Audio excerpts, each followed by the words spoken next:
The attention economy, as I use the term in my book, it basically refers to this environment of digital technologies and services that essentially compete for our attention as their primary goal. So sometimes this might be because they want to resell our attention to advertisers, or there might be other reasons they want our attention, but it's essentially this global, vigorous competition for our attention.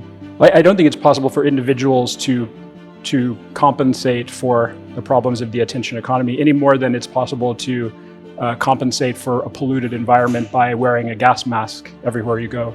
I think a lot of the problems of the attention economy, most of them they're structural in nature, and so they need structural solutions. And so, there may be tips and tricks an individual can do here and there, but they're not going to be able to push back against, the armies of algorithms and PhD engineers and statisticians and designers.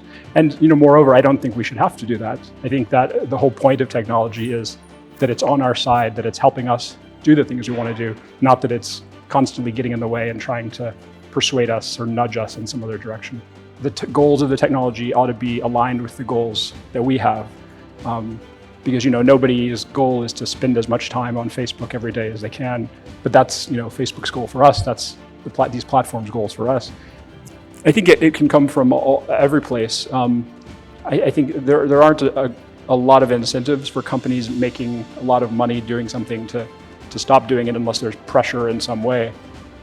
It could be that there's just an epiphany that the leadership of the company has and they decide to do it, but I think it's rare and unlikely.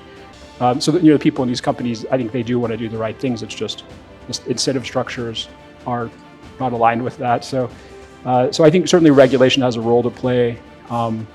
Public debate, public discourse can create certain kinds of pressure.